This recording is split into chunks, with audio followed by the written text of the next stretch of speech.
Hey there, everybody. How's it going? Nice to see you again. Thanks for coming out today. Someplace kind of actually interesting. I know it doesn't, well, it's a pretty place, but if you can see behind me here, and you see that trail and the rut, that is the original, one of them, the Oregon Trail. I'm standing in it. I'm actually making this video from the Oregon Trail, so that's pretty cool. Sun's pretty bright out here, nice day. No wind, which is rare for around here. This is the Baker Valley. Baker City's over there. And actually the Baker City, there's an Oregon Trail Interpretive Center, and that's just right up on the hill here. But they're renovating that, and so looking forward to that opening up again. I haven't been there in about 10 years. It was a really cool place to go and to see what they were all doing. But the topic of this video is this is kind of a follow-up to my last video where I went down the rabbit hole of print quality, and you know, everybody started coming out of the woodwork. I had some really great comments. I had some really stupid comments from the engineering types. I've got 35 years experience in a darkroom. I've made tens of thousands of prints. I've been printing digitally for 15 years, 15 plus years. So, you know, I know that I'm not showing or demonstrating what I'm talking about because, like, I can't find, you know, I don't know how. It would be a lot of work to do that. And hopefully you'll just take my word for it for what I'm seeing based upon my experience and my expertise. So these are my observations. Look, when I'm looking at a print, even under extreme magnification, I know what I'm looking for. I know what sharpness is. I know what the dots are from the print head. I get it, okay? I see it.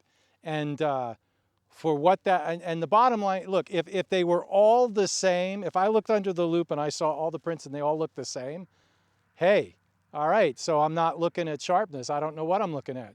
But when I look at the prints and like the Pentax 6.7 scanned image on the Epson V850 printed on the Canon Pro 1000 printer, when that's sharp, okay, when there's sharp detail in that digital print, and when my darkroom print is sharp, and when my Nikon Z7II color print is sharp, and my Pentax K1, my Fuji 40 megapixel, and my Sony 60 megapixel A7R4 prints are not sharp, well then that's an anomaly that I need to look into, okay? And that's what I'm on about here. And is it a rabbit hole? Yeah. Does it really make much of a difference? No, not really, but I find it, for my personality and for what I'm interested in photography and with my experience printing, I find it just fascinating, and it's just too tempting to not go after, okay? It's just me, all right? So here's the deal. So I took my, so I started getting suspicious, and I started thinking that because of the Nikon, taking the film photography out of the equation, okay, and just looking at the digital prints, or the prints made from digital sensors. The thing that, that stuck out to me was that the Nikon Z7II images were sharp, okay? And that, like I said, the other ones weren't. And so I started thinking about that, and I said to myself, you know, I started getting suspicious. I started thinking it was the lenses, okay? Because on the Pentax K1 and the Sony A7R4, and even to a certain extent the Fujis, I was kind of using like second and third tier lenses. They weren't like the absolute sharpest lenses in the box, okay? All right, so yesterday I went out and I did some photography, and I'm just gonna show you these prints just so you can see that I did them, right? And so I did some photography, and what I did was I took the Fuji 40 megapixel X-T5, and I took these photographs with the 35 millimeter f2 set to f4 and f5.6, and I picked the sharpest from those two because I didn't want diffraction getting in the way and all the rest of it. 10-second self-timer, my new Thomas Heaton Uber tripod setup, which I absolutely love, and I'll be doing a video on that shortly. It is so easy to level and it's so nice, and it really, I really like it. Plus it ups my game in terms of it's a beefier tripod and a little bit of a heavier tripod. So with these higher resolution cameras, like that kind of removes the tripod from the equation as being the weakest link in the chain. Okay, so after shooting with the 35 f2, which is probably the sharpest Fuji lens I own, and I know there's sharper lenses out there, but this one, I mean, it's a 35mm prime shot at f4, f5.6. Hey, yeah, I mean, that should, I mean, even the shutter speeds were like 6/40th of a second. So like even shutter shake shouldn't be an issue, because those are really fast shutter speeds for these kinds of images. I mean, we had bright light and whatever. So in looking at these here, okay, I get it now. Like, yeah, these are sharp. Okay, these are sharp. What's interesting is now I think I can compare like the ultimate Fuji 40 megapixel, like where that's at compared to like the Nikon 45 megapixel full frame sensor. And yeah, for ultimate image quality, the full frame sensor, the 45 megapixel backside illuminated full frame sensor is kind of right now the pinnacle of resolution, okay, with good glass. And as goofy as Nikon is, and as underwhelming as the Z7II is compared to the D850, let's say, or the upcoming Z8, evidently rumor has it in March or April, we might be getting a Z8 announcement, which would be really interesting. I'm not gonna like the price. I think it's $3,800. But that's in line. I mean, Sony's at $3,800 with the A7R5, and Canon's always been at $3,800 with their R5. The Z7II, you know, might not have the pro features, etc., that the Z8 would have, but in terms of a image making tool, it's right at the top of the game right now. I would put it comparable with the Sony 60 megapixel. Remember, the higher your megapixels go, the more your returns diminish. So, so where are we at with all this, to sum up? The bottom line comes down to, and this is kind of a no-brainer, but it's nice to prove it to yourself, and I proved it to myself, is it really comes down to the glass. Assuming that your technique is impeccable, it really comes down to the glass. The K1 and the A7R4 and the Fuji X-T5 and XH2 are all equaled out if you use, you're limited by your lenses if you're not using the very best lenses. That's what it comes down to. Nikon, you gotta hand it to them, because none of the Z lenses, none of the ZS lenses are garbage.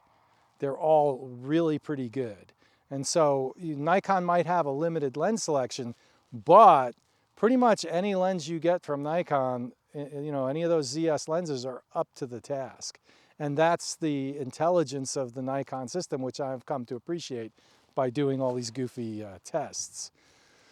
So, so the bottom line comes down to the glass. Now, if I wanted to quantify where we are with the 40 megapixel APS-C sensor versus, let's say, the Nikon 45 full frame sensor, they're both backside illuminated, they're both similar pixel density, but I'm seeing a difference, and that difference is the APS-C versus the full frame. And I think that the best way to understand that is, I think that from what I've seen and from some of the articles I've read, Luminous Landscape has a really good one. And the guy at Luminous Landscape said that what he's seeing is that the Fuji 40 megapixel sensor is kind of up to the same quality level as the last generation high megapixel full frame sensors, i.e. the sensor in the D810, the sensor in the K1. It was a front side illuminated 36 megapixel sensor. I'd agree with that, okay? Now, is that a horrible thing? No, those cameras were awesome when they first came out, and we're at the point now where we're getting the resolution of a full frame camera, albeit the last generation. We're getting that in a APS-C camera, which is awesome. And so there it is. Another thing, a lot of people have been really concerned, like if full frame goes to 90 megapixels or 100 megapixels, as the rumors are kind of saying that's the next step, you know, would all hell break loose? So people have been worried about that. And what the 40 megapixel Fuji sensor shows, which would be the equivalent of, let's say, a 90 megapixel. If you upscaled the 40 megapixel Fuji sensor up to a full frame, it would be a 90 megapixel sensor. And what the Fuji has kind of shown is that the sky isn't falling and it's not going to break the internet or anything like that. Like, it's going to be okay. It's going to be diminishing returns in terms of improvements, but it's not going to be a horrible thing, okay? So there is that for what that's worth. For me personally, like, I don't know, man. How much image quality do you need? These prints are awesome, okay? With normal vision and even 3x magnification from a foot away, they're awesome. And I'm talking about the Fuji prints. So, but if I want to know that down to the pixel level detail, the core of the print, that it's sharp, like, I'd be shooting, I would be shooting a Canon R5 or a Sony A7R4 or a Nikon Z7II, and I'd be shooting it with the best glass. And the most appealing system to me, if I were to do that, would be the Nikon system, even though I'm not so crazy about the Z7II. I think there's a lot of holes in the programming where they just really, Nikon, what were they thinking on some of that stuff? But having said that, the cameras are ultimately very usable. They're very robust. They're rather conservative, actually. And the f4 ZS lenses are sharp. So you're not, I mean, they're pixel level sharpness, and they're up to the task. So that's impressive.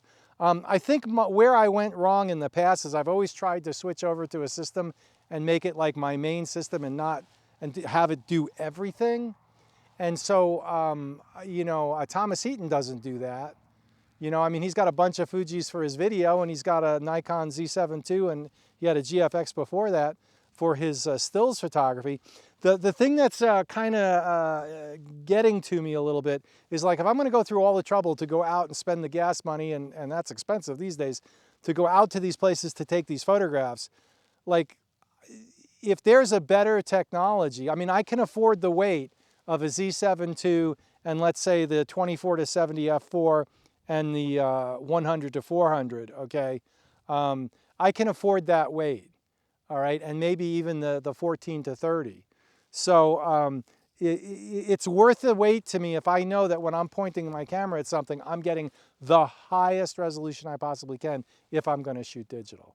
If I'm not shooting digital and I'm shooting film, my Pentax 6.7 or my 4x5, well, then I already know that I'm getting the highest resolution that there is.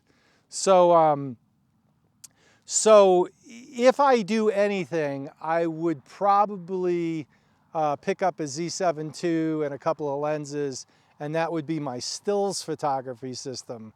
And then I would still use the Fujis for video, and I would use the Fujis for, like, when weight is an issue. If I'm going to do, a big hike, I'm hiking into somewhere that's for the afternoon, or I'm just scouting out a location, that kind of thing. Be kind of nice to run two systems, to be honest, and that's a real luxury. But hey, life is short, and if you can afford it, like, what the hey, right? So, so that's where I'm at. I'm not sure what I'm going to do moving forward. I'm very happy with the Fujis. I love the way they handle. I guess I just got used to them. But there is that ultimate image quality thing in the back of my head. And if I want to shoot any digital, I kind of want to shoot the best I can possibly get, particularly if it's affordable. And it really is. So in terms of, like, the money that I have invested in Fuji, I spent the same money on Fuji. Why not spend some money on Nikon and just have the best of both worlds, is what I'm thinking. All right, I've waffled on way too long. Here I am out it's not windy today. It's like 45 degrees. The sun's blaring, as you can tell.